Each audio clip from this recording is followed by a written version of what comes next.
¿Qué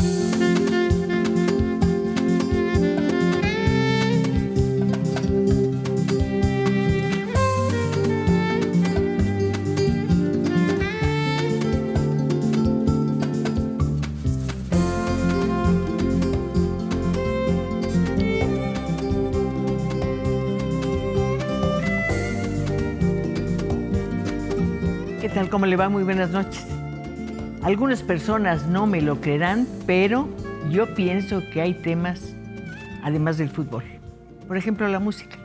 Hoy nos vamos a acercar a ese tema para darle la bienvenida y una enorme felicitación al maestro Armando Zayas. Como usted sabe, él está cumpliendo 62 años de dirección orquestal. ¿Se imaginan la cantidad de conciertos, de músicos, de lugares en donde ha estado? ¿Se imagina todo lo que le debemos? Y justamente hablando de deudas, para agradecerle el hecho de que haya formado el Centro de Capacitación Musical allá, cerca del cielo, es decir, en Tlahuiltoltepec, él recibió el Premio Nacional de Artes y Ciencias. Es ciudadano distinguido de Fort Worth, en reconocimiento también por lo que ha hecho en favor de los grupos corales. En 1981, si no mal recuerdo, la Unión Teatral le otorgó un premio para decir gracias, maestro Zayas, por lo mucho que ha hecho en pro de los músicos y la música mexicana. Y, por último, quiero mencionar algo muy importante. Con motivo del 5º centenario, el maestro Zayas ideó un festival realmente extraordinario, un festival plural, maravilloso, que congregó a 96 grupos de artistas indígenas que venían desde Alaska hasta la Patagonia. Por todo eso y por mucho más, siempre estaremos en deuda con un mexicano que ama a México. Maestro, muchas gracias. Muchas gracias a usted. Realmente me da mucho gusto estar aquí con usted y con su público, se lo agradezco. Y bueno, pues lo que yo pueda contribuir, ¿no? Y seguir contribuyendo a la música mexicana, pues para mí será siempre un enorme placer, un gran orgullo. Usted decía que le debe toda la música, sí, y que la dirección orquestal se aprende, que se aprende viendo. ¿Quiénes son los directores a los cuales usted vio y que desde luego lo inspiraron en su estilo? Tuve la oportunidad de ser alumno de un director francés que vino a dar un curso aquí en México, Jean Jardinot. Y posteriormente... ¿En qué año fue esto, maestro? Eso fue en 1954, 53-54, sí. Y posteriormente los cursos de dirección de orquesta que daba en México Igor Markevich, claro, un gran director. Y unos años después también la oportunidad de conocer al maestro Celibidache, bueno, en la pronunciación Celibidache a la italiana. Celibidache. Sí. Creo que así se pronuncia. Pero todo el mundo queda impresionado con él. Sí, sí, uno de los más grandes maestros que han existido. Le pregunté quién había influido en su estilo de dirigir y me regreso a la pregunta. ¿Hay estilos de dirigir? Sí los hay. Hay estilos y también escuelas, aunque se parecen, concuerdan, coinciden en muchas cosas, pero sí hay estilos de dirigir. El estilo italiano tiene ciertas diferencias con el estilo francés. ¿Cuál sería el tono del estilo italiano? Bueno, el estilo italiano es quizá un poco festivo, digamos, y además que tiene su origen en la dirección de la ópera, ¿verdad? Allí pues nace, sabemos que en Venecia pues nace la ópera y hasta la fecha no abandona la ópera a ese gran país que es Italia, y ha influido en la forma de dirigir de los compositores, de los compositores y de los directores italianos. La arquitectura en el mundo se ha vuelto espectacular. Si pensamos que la arquitectura es música congelada, podemos hacer una relación entre ambas disciplinas. ¿La dirección musical también se ha vuelto espectacular? Sí, definitivamente sí. Hay directores de orquesta que, en mi opinión, sin herir susceptibilidades, creo que han usado la música para un lucimiento personal, lo cual no estaría mal, ¿verdad? Porque siempre se ha dado. Todo artista pues tiene algo de exhibicionista, por decirlo de alguna manera. Sí, efectivamente. Pero hay otros grandes maestros que realmente están concentrados en el espíritu, en el contenido de la música, y a eso se debe que adquieren una forma de dirigir especial, muy personal, ¿no? Como es el caso de los grandes maestros en la historia de la dirección y de la música en general. Tengo entendido que fue el maestro Luis Herrera de la Fuente quien lo condujo, digamos, hacia la dirección orquestal. Sí, yo fui su alumno con un grupo bastante nutrido de jóvenes que entonces estudiábamos en el Conservatorio Nacional. Hablo, por ejemplo, de Francisco Sabín, de Jorge L.C., estaba también Raúl Cosío, maravilloso. Realmente con un recuerdo muy cariñoso para él, y otros compañeros que se han diseminado aquí en el país y otros que se han ido al extranjero, ¿verdad? Pero realmente al maestro Herrera de la Fuente le debemos todos realmente grandes enseñanzas. ¿Cuál sería la más importante que le ha dejado el maestro Herrera a usted?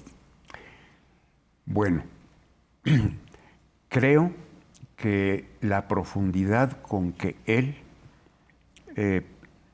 hace la música, profundidad no solamente por los conocimientos técnicos, teóricos de la música, sino también filosóficamente.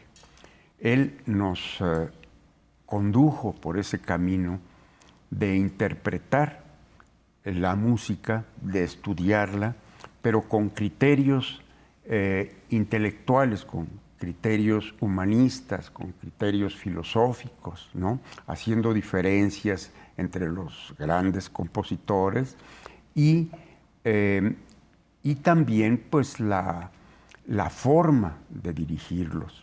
Y él nos enseñó muchísimo y nos introdujo a una cosa muy bella en la dirección, que es la capacidad de concentración, y realmente es como una introducción al yoga, a la yoga. ¿En qué sentido? Pues porque hacíamos ejercicios de yoga, respiraciones, concentración, memorización, imaginación y desde luego la entrega espiritual a la música. ¿Imaginación también en qué sentido? En la música, imaginación sonora. ¿Imaginar cosas? ¿Inventar sonidos? ¿O bueno, imaginar cosas a raíz de los sonidos que escuchaban? Sí, bueno, sí, claro, pero también lo que el músico en general, tanto el compositor como el director, el solista, tiene que tener una imaginación sonora. Y en esa imaginación sonora es donde está, digamos, el fenómeno de la expresión individual en relación a la música de los grandes maestros. No sé si me estoy explicando bien, pero realmente él nos introdujo en ese campo de hacer ejercicios yogas para desarrollar nuestra espiritualidad, y yo le debo pero muchísimo al maestro Herrera. Yo le debo mucho a usted por estar aquí, les debo a mis compañeros que hacen posible este programa, y desde luego les debo mucho a quienes todos los viernes nos acompañan y entran en nuestro estudio de Canal 11 a través de las líneas telefónicas.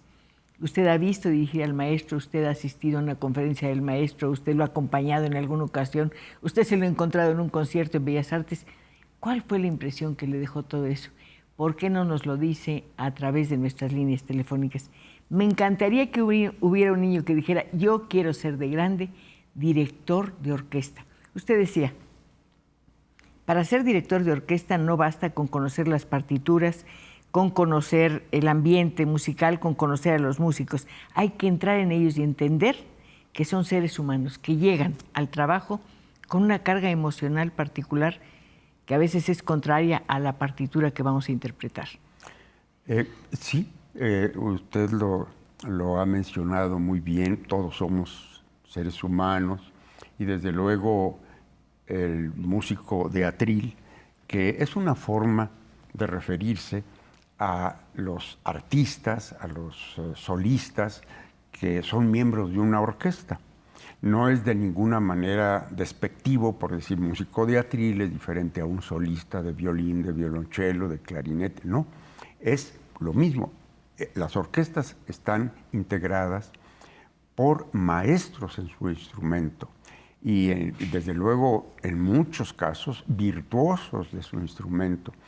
Entonces, pues ellos desde luego al ser humanos, pues a veces llegan con problemas de tránsito, problemas familiares, de enfermedad, de mucho.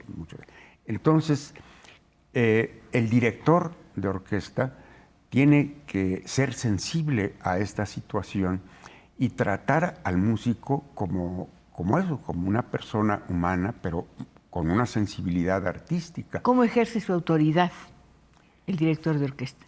Bueno, también, sin querer ofender a nadie, hay muchos directores que ejercen su autoridad pues traspasando un nivel de decencia, de trato, y quizá con gritos, con regaños, a veces con desprecio, y eso creo que no debe ser.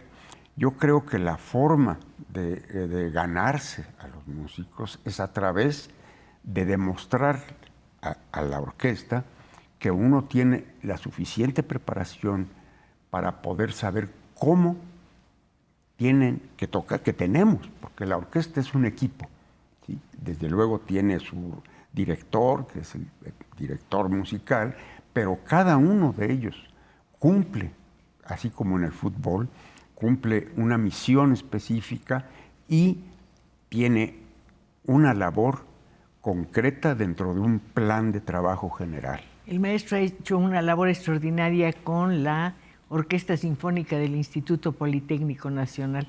Lo dirigió de 94 a 2003. ¿Se imagina todo lo que hizo ahí? Entre otras cosas, aumentó la plantilla de músicos. Vamos a un corte.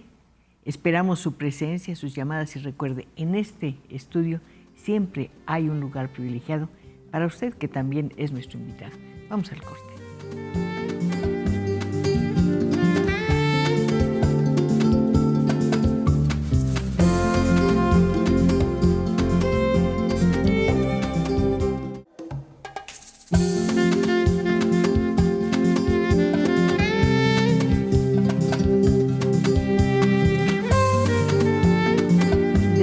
Su voz y su presencia enriquecen considerablemente la conversación con el maestro Armando Zayas.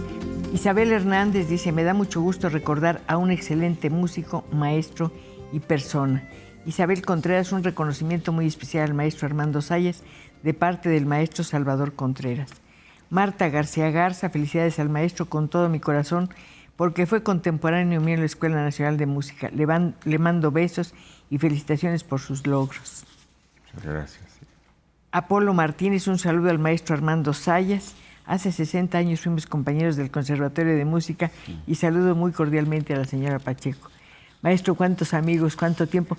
Además, creo que desde ahí usted impulsó la creación con otros estudiantes de la Orquesta Sinfónica del Instituto Politécnico Nacional. Así es. Nos reuníamos en el comedor del Conservatorio Nacional de Música. Allí acostumbrábamos desde luego ir a tomar un café, de comer alguna cosa, había tortas, tacos, en fin, pues era lo común, ¿no? Sí. Como estudiantes. Y allí se empezó a gestar la idea por algunos de los miembros de ese grupo para crear una orquesta sinfónica, hacer el proyecto y presentarlo al entonces director del Instituto Politécnico Nacional, y desde luego les interesó muchísimo y se llevó a cabo. Eso fue en 1964, cuando nos reuníamos. Perdón la pregunta, ¿la universidad ya contaba con la Orquesta Sinfónica? Sí, ¿La FUNAM? sí, la universidad, es decir, la Orquesta Sinfónica de la universidad, que fue el nombre original de la actual ahora es la FUNAM, sí. Ahora es la FUNAM, se creó en 1936 por el maestro Rocabruna y por el maestro José F. Vázquez. Es fácil de deducir, pero es mejor que usted nos lo diga. ¿Por qué es importante que una institución de altos estudios cuente con una orquesta propia? Bueno, antes que nada, creo que la música en general es parte muy importante en la educación y en la formación intelectual y, por decirlo de alguna manera, moral, espiritual de los jóvenes. Qué mejor que haya un organismo musical profesional que atraiga a los jóvenes al amor a la música. Maestro, yo creo que cuando usted impulsó la creación de la orquesta de nuestro Instituto Politécnico, ¿jamás pensó que llegaría a ser su director? No, realmente en aquella época nunca lo pensé. Posteriormente, sí, el maestro Horta, después el maestro Carballeda, me hicieron el favor de invitarme como director huésped y participaba yo en algunos conciertos para las escuelas, para los estudiantes politécnicos. Y bueno, de esa manera fui teniendo cercanía con la orquesta hasta pues tener cada vez más presencia con la orquesta en las escuelas, que era lo que especialmente a mí me interesaba. Cuando usted tomó la dirección de nuestra orquesta, ¿qué cantidad de músicos, tenía? Contaba alrededor de unos 50, 55 músicos en total. Usted agregó 21. 21 que fueron las plazas que nos ofreció el ingeniero Guerra, Diodoro Guerra, que entonces era el director general del Politécnico, amante de la música, y que le pareció magnífico que se incrementara el número, y desde luego me pidió que también el nivel artístico de la orquesta, ¿no? Pero además usted logró que la orquesta se hiciera cada vez más presente, porque hacían dos programas a la semana, cosa que era una novedad prácticamente. Sí, yo tuve pues también el privilegio, la oportunidad de organizar 2 o 3 temporadas de 10 o 12 conciertos anuales. Entonces, pues en el tiempo que estuve, pues sí se cuentan varias temporadas que estuvieron a mi cargo, a las cuales desde luego, como siempre he tenido como misión, como no obligación, sino como convicción de tocar una obra mexicana en cada programa que yo dirijo.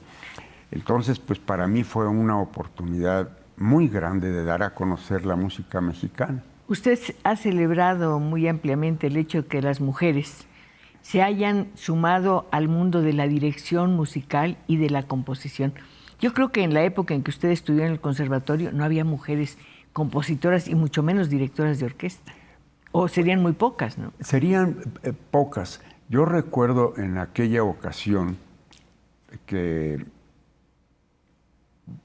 yo tuve la oportunidad de tener la Orquesta Sinfónica del Conservatorio Nacional de Música, de invitar a algunas compositoras a presentar su obra, entre ellas Alicia Urreta, que era pianista de la Orquesta Sinfónica Nacional y que fue una magnífica compositora.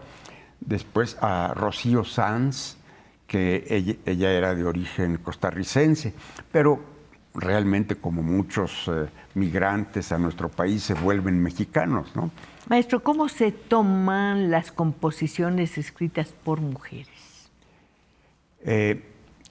Yo creo que son tan aceptadas como la música de los varones.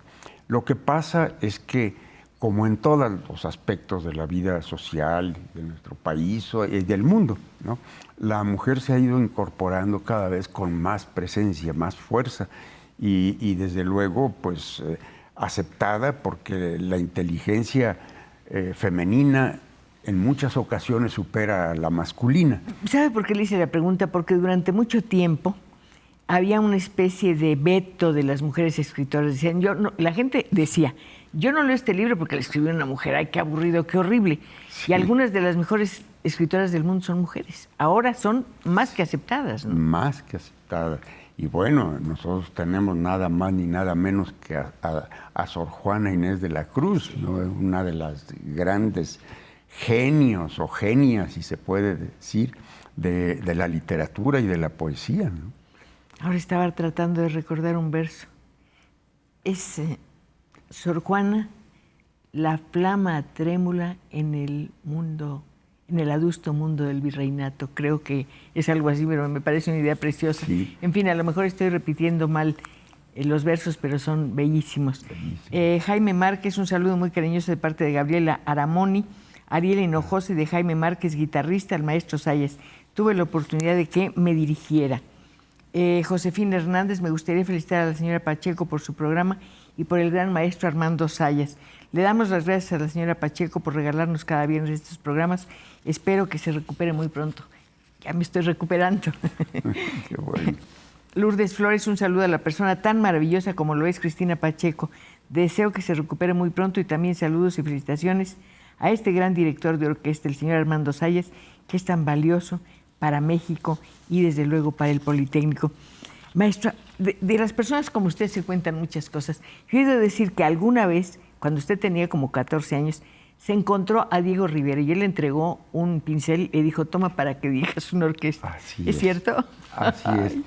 Mire, en esa época fue el 45, 46, que siendo un adolescente, pues yo era realmente aficionado a entrar a las bibliotecas, a leer mucho, pero también a asistir a las conferencias del Colegio Nacional. Entonces, maravilloso Colegio maravilloso. Nacional. Tuve la oportunidad, el privilegio, ¿verdad?, de haber conocido desde luego a Diego Rivera, al maestro Alfonso Caso, al maestro Reyes, a Sandoval Vallarta, gentes verdaderamente pues que están ya reconocidos en la historia de la cultura y de la ciencia. Y además es una institución muy valiosa en el sentido de que las puertas están abiertas, sí, para que cualquier persona escuche sus conferencistas. Sí, y allí precisamente conocí a Diego Rivera, porque iba yo con los alumnos de Frida Kahlo, que hasta la fecha son conocidos como los Fridos. Entonces, pues éramos muy amigos y íbamos en grupo a las conferencias de Diego Rivera.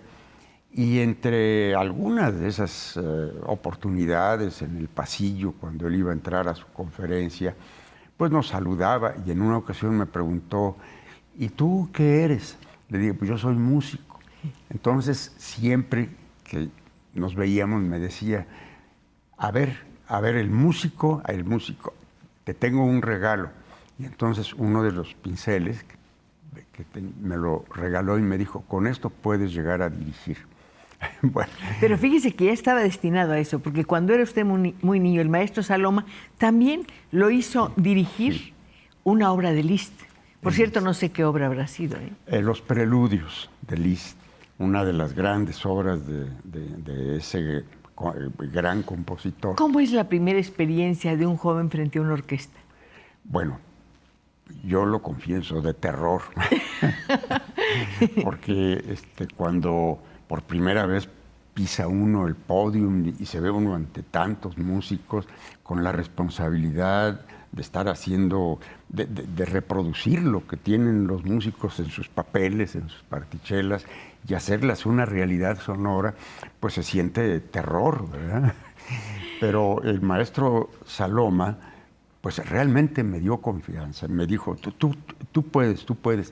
Claro que en realidad, pues yo no podía, eran mis primeras ocasiones, pero él me enseñó a tener confianza en sí mismo y además de que no me concentrara yo en un estado nervioso, de desconfianza o de preocupación, sino que me concentrara yo en la música. Y eso me lo enseñó el maestro Luis G. Saloma. Pues el maestro Saloma era una maravilla, pero usted tuvo la fortuna de también contar con el apoyo y la orientación de grandes maestros. Sí. Ahora que se lo digo, pienso, ¿cuántas personas en este momento, cuántas personas que nos están viendo no estarán diciendo, yo por fortuna tuve la oportunidad de contar con el apoyo que me dio el maestro Armando Zayas? Generaciones de músicos se han formado con él. Vamos a un corte y regresamos, ¿les parece bien?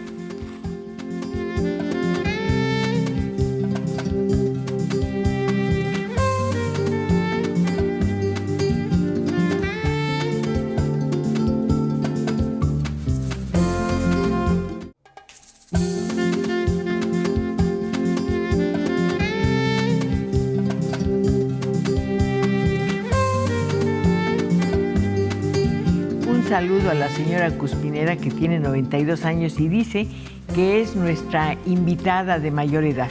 Al mismo tiempo saluda a Jimena Sánchez, que tiene 9 años. Dice, quiero mandar un saludo al maestro Zayas porque yo lo conozco de los cursos en la Yolín Yolisli. Sí. Coral Zayas, felicito a mi papá, Armando Zayas. Eres un gran músico, un hombre muy preparado, un gran ser humano y un excelente padre. Oiga, yo creo que esto es lo mejor de los 62 años. Sí. ¿A cuántas personas le dirán esto? Pues me emociona oír de mi hija eso. Pues yo me imagino que muchas veces habrá pensado en decírselo y a lo mejor no se atreve porque usted la cohíbe. No lo sé realmente. Nicolás Alvarado, para manifestar mi admiración al maestro Armando Zayas y desearle mucha vida por delante, a la vez preguntarle si podría hacer mención al maestro Guido Pico. Tuvo la oportunidad de tomar clases con él. ¿Guido o Guido? No sé cómo es. Guido Pico, sí. Sí. Bueno, él fue un maestro de ópera. Yo lo conocí en Bellas Artes, formó a muchos cantantes, pero a su vez dirigía ópera. Y esto yo lo tengo presente porque yo formaba parte de la orquesta que entonces se llamaba de la ópera, ahora es la Orquesta Sinfónica de Bellas Artes, antes era la orquesta de la ópera, y yo era miembro, yo tocaba el contrabajo. ¿Fue su especialidad en realidad? Sí, fue mi especialidad, sí, y pues con mucho agrado, porque desde ahí no solamente veía yo al director, yo veía a la orquesta, sino que veía yo a los cantantes, veía yo a los bailarines. Fue una experiencia extraordinaria en mi formación. Su formación de músico y su experiencia como compositor. Tengo entendido que usted quiso hacer una obra musical con La madre de Gorky, con la novela, que es preciosa. Efectivamente, sí. Hicimos el intento. Hicimos porque, desgraciadamente, por varias razones de los compromisos que tenía entonces Evelia Beristain y un servidor, entonces la escuela de danza y los lugares en donde ensayaba la Compañía Nacional de Danza Moderna Mexicana estaba en Avenida Hidalgo, un edificio que desapareció, y allí se daban las clases, allí se hacían los ensayos, y de ahí salieron de las grandes coreografías y los grandes bailarines y bailarinas de esa compañía, que se conoció no solamente en México, sino a nivel internacional. Y pues allí hicimos el intento, si mal no recuerdo, de Evelia Beristain, no recuerdo si Rosa Reina. Había varias bailarinas que hicimos el intento de hacer una coreografía mientras yo tocaba, improvisaba al piano, ellas bailaban, y lo que se quedaba bien, pues lo dejábamos ya ahí como una cosa hecha. Pero bueno, pues fue un intento, pero sí, efectivamente sí hice una música para la madre de Gorky. ¿Abandonó la composición o la composición lo abandonó usted? Yo creo que fue las dos cosas, porque yo me había formado en pleno nacionalismo musical, ¿no? Musical y en pintura y en teatro. Moncayo, el muralismo, todo esto. Y el muralismo y todo. Entonces, cuando yo empecé a componer, que yo fui alumno de Rodolfo Halfter, de Blas Galindo, de Moncayo, del mismo maestro Chávez, entonces yo me encontré con una música de vanguardia, música que desde luego nos enseñaron los compositores europeos. Entonces yo sentí que de alguna manera no encajaba en ese tipo de estructuras musicales y de composición. Entonces lo fui dejando, porque yo componía en un estilo que consideraba que estaba ya un poco caduco, que no es cierto, pero de todas maneras me influyó como joven, me influyó en una forma, por un lado positiva, porque conocí la música que se producía en ese momento en Europa, como Stockhausen, como Luigi Nono, Berio, los grandes maestros, y por otro lado, la composición tradicional del nacionalismo musical mexicano. Entonces allí hubo un choque que, pues sí, yo lo confieso, me causó un problema de tipo emocional y pues me definió para que yo siguiera en la dirección de orquesta. El director de orquesta reescribe las obras, es una especie de coautor de una partitura. Sí. Realmente el director de orquesta es en el momento en que está realizando la obra de los grandes maestros, por supuesto está realizando el sonido que en alguna ocasión estuvo en el espíritu, en la mente, en la inteligencia de los grandes maestros. Y el director de orquesta pues realmente está dándole forma, dándole vida a esa sonoridad que además es efímera. Sí, totalmente. Además está sacando una obra del silencio. Del silencio. Y hay una llamada que me parece muy importante. Dice, quiero decirle que él fue director, que necesitaba la orquesta típica de la Ciudad de México, porque yo siento que, perdón, a lo mejor voy a decir una barbaridad, que nunca se le ha dado el lugar que merece la orquesta típica de la Ciudad de México. Bueno, sí, desgraciadamente tiene una historia muy, no sé, muy con grandes contrastes. Perdone, maestro, pero ha habido en los últimos tiempos una situación terrible. No han tenido lugares donde ensayar. Y han tenido que pedir, creo yo, a las delegaciones un lugarcito para poder reunirse y hacer música. Bueno, eso me tocó a mí hace muchos años. Estaba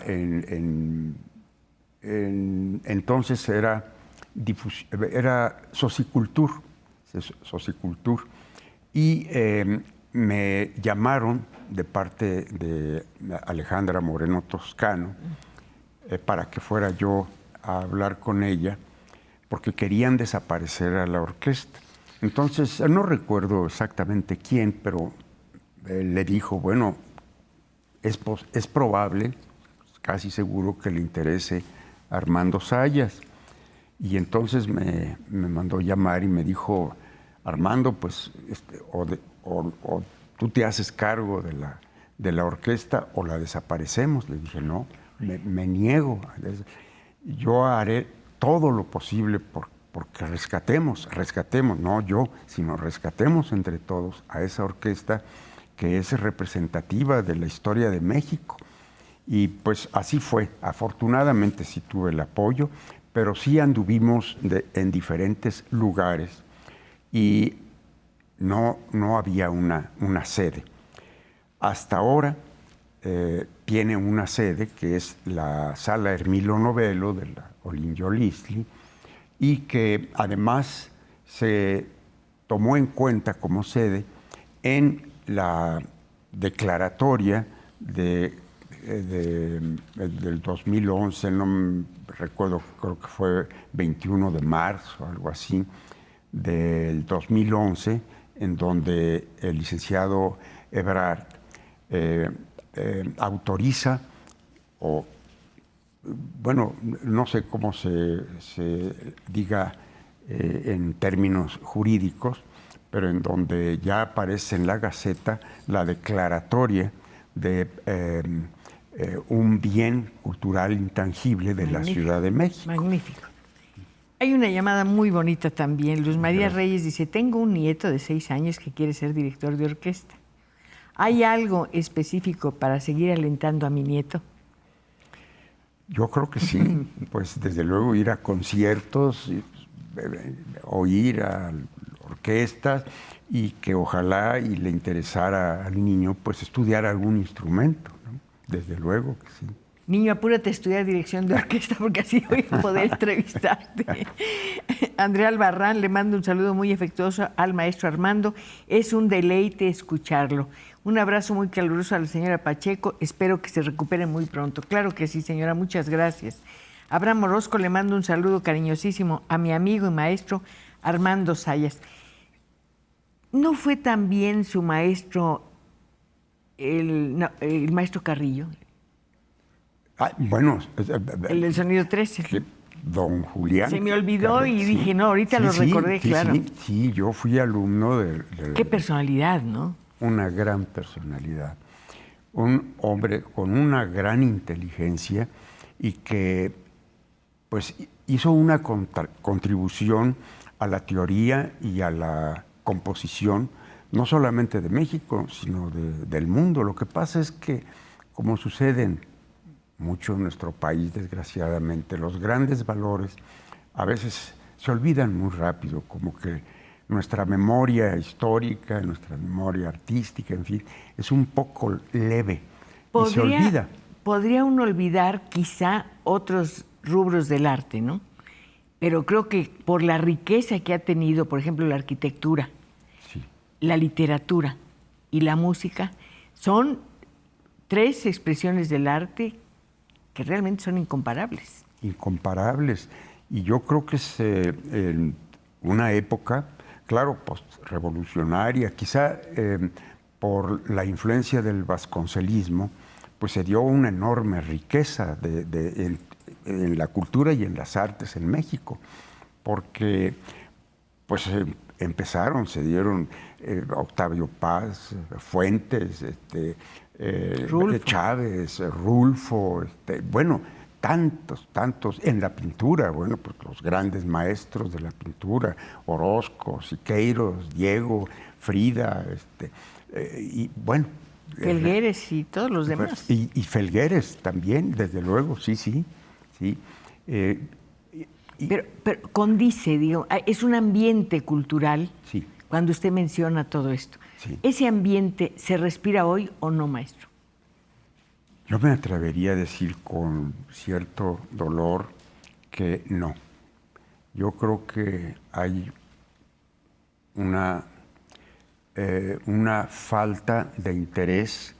No me refiero a los artistas ni a los escritores, no. Yo me refiero en general en el ambiente educativo, en el ambiente oficial de las autoridades, en que la cultura y el arte como que lo han hecho un poquito de lado para dar importancia. No, desde luego que tiene mucha importancia la cuestión económica, la tecnología, el desarrollo en fin. Y un corte. Sí.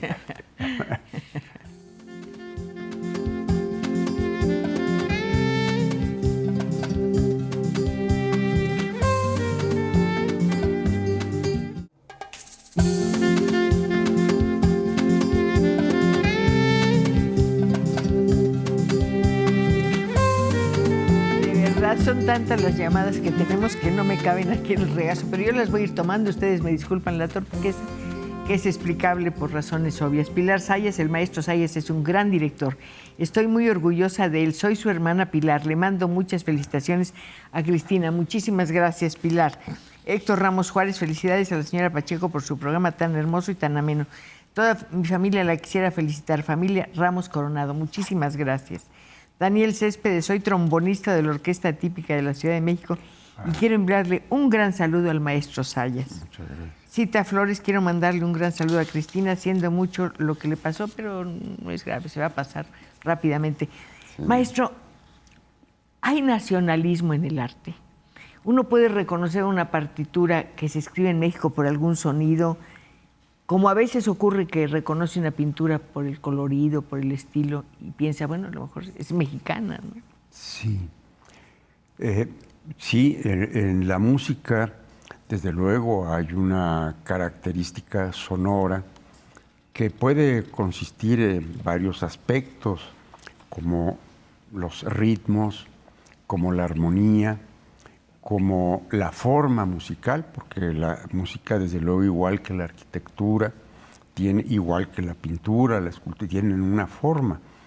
Y eso se trasluce, se siente, está implícito en la música que escuchamos y desde luego que los compositores escriben. Hay muchos compositores, sobre todo jóvenes, que han incursionado en la música al estilo europeo, cuando aquí surgió el dodecafonismo, la música serial, en fin. Pero, sin embargo, dentro de sus obras había algo que decía uno, eso es mexicano. ¿Y en qué consiste? Pues yo solamente lo puedo definir como músico, es decir, en su espíritu, en su ritmo, en algo que a pesar quizá del compositor o el pintor o inclusive los escritores, bueno, ¿quién duda de que un Juan Rulfo es mexicano, no? Pues nadie. Y creo que sí hay un contenido que es mexicano, que es nacionalista. Ricardo Beltrán dice, le mando un saludo a la señora Pacheco y le deseamos que se recupere muy pronto. Muchas gracias. También le mandamos saludos al maestro Armando Zayas, que nos dirigió a mi esposa Ángeles y a mí en el coro Convivium Musicum. Le deseamos mucho bien. Le debemos mucho por todas partes al maestro Zayas. También la universidad, porque usted dirigió la Orquesta Sinfónica de la Universidad. Sí, efectivamente, sí. En la época de un personaje que yo respeto mucho, admiro, y le tuve una gran estimación, inclusive podría yo decir cariño, porque era un verdadero amante de la música y que era el ingeniero Barrosier. Toda su familia es muy musical. Sí, realmente. Y en esa época nos llamó, él personalmente nos mandó llamar a Eduardo Mata y a mí para que nos hiciéramos cargo de la orquesta entonces sinfónica de la universidad. Y pues así lo hicimos. Y pues yo estuve allí cerca de 18 años. Entonces yo creo que esa orquesta, gracias a esa labor, perdón que yo pequé un poco de no, tiene todo el derecho del mundo a decir lo que hizo. Sí creo que logramos, Eduardo Mata y yo, llevar a esa orquesta, lo digo con mucho orgullo, de llevarla a ser la mejor de México. Y creo que eso le valió también a Eduardo Mata, el que posteriormente hizo una carrera internacional muy brillante. Muy brillante. Pero sí, yo tengo un cierto resentimiento porque la universidad creo que se ha olvidado un poquito de mí. No, maestro, no puede ser. Yo creo que le están preparando algo muy grande. Yo creo que sí. Beatriz Abaunza, felicito a la señora Pacheco, cada 8 días la vemos y es un gran alimento para nuestra alma su programa. Muchas gracias. Esto me recuerda algo que dijo el maestro Zayas. Un pueblo que cultiva el arte no solamente es rico, sino que es feliz. Es feliz, sí. Yo me basé en el gran filósofo chino, Confucio, que dijo, un pueblo sin música es un pueblo triste. Y tenía toda la razón. Pierde un lenguaje, pierde un lenguaje, sí, una presencia espiritual. ¿Cuál habrá sido la presencia musical más poderosa en su vida? una a la que recurra constantemente. En mi caso personal, Sí. Yo creo que yo fui un verdadero admirador y fan de Ricardo Wagner. Richard Wagner. Es wagneriano. Sí, wagneriano. Pero nada más en el aspecto musical. Pensé que era mozartiano, no sé por qué. Bueno, es que mire, realmente creo que nos pasa, creo, a todos los artistas, seamos actores, músicos, cuando estamos realizando nuestro papel, en ese momento eso que estamos haciendo, esa obra que estamos tocando, es la más importante. Y todo lo demás desaparece y se concentra uno en eso y lo hace a uno dar todo lo que uno puede desde el punto de vista emocional, humano, en fin, darlo para el público, para que el público lo perciba. Entonces, yo creo que sí nos pasa a todos. Igual que el actor en el momento en que está actuando es el personaje que está actuando. Esto también me lleva a recordar lo que decíamos antes. Una obra que se pone, una obra musical que se interpreta en un teatro es efímera. Efímera en cierta forma, pero en otra no, maestro. ¿Cuántas influencias ejerce? ¿Sobre cuántas personas? ¿Cuántas personas en este momento no estarán diciendo mi vida cambió porque en un momento acudí a un concierto en Bellas Artes? Sí. O porque en la radio, en la maravillosa aquella XLA perdida que siempre llevaremos, sí. Oí un concierto de Rachmaninoff, por ejemplo. Sí, claro. Entonces no es tan efímera. No, es efímera en el momento que está teniendo una realidad, una sonoridad, pero ¿qué hay en el cerebro humano que nos hace recordar e imaginar sonidos? Bueno, pues yo no soy neurólogo ni pretendo, desde luego, pero algo hay muy importante que se queda en la memoria. En la memoria que cuando nosotros queremos recordar una melodía de Brahms o de Mozart, lo logramos, lo hacemos, lo estamos recreando. Bueno, la memoria musical es poderosísima. Es poderosísima. Porque además es quizá la más evocativa. Sí, así es. Sí, efectivamente.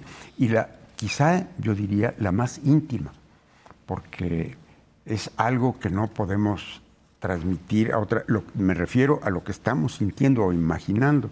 No lo podemos transmitir más que como lo hacen los compositores, a través de escribir su música y después que el intérprete pues lo dé a conocer, lo haga pero también realidad. hay algo muy bonito, maestro. Cuando alguien nos dice, oye, escuché una obra de Ravel fantástica, te la recomiendo, o de Ricardo Castro, o de Bela Bartók, de quien usted quiera, se hacen cadenas. Sí, sí. Amistosas que son también cadenas amorosas hacia la música. Sí, efectivamente, sí.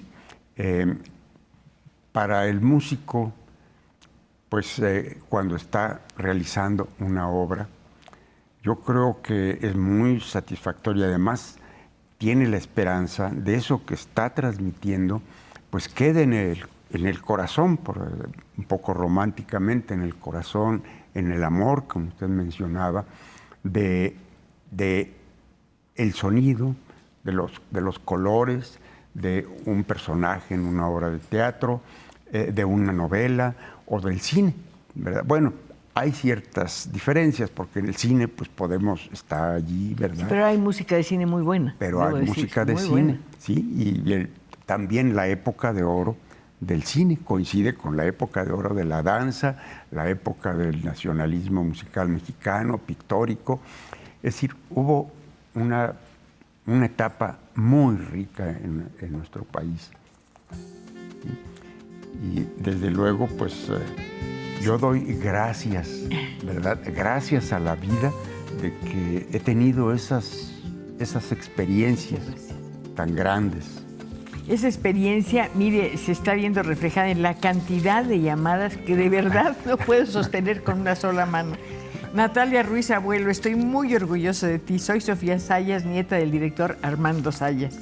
Regina, estimo mucho al maestro Armando Salles. Quiero mandarle un saludo ya que fui su alumna. Yo formo parte de la Orquesta Sinfónica Juvenil de Magdalena Contreras, de la que el maestro es director desde hace 2 años. Desde hace 10. 10 años, 10 claro, años. Tienes razón, desde 2004. Desde 2000. No quise ver que había pasado tanto tiempo, maestro. Marco Antonio Hernández, un saludo al maestro Salles, también a la señora Pacheco.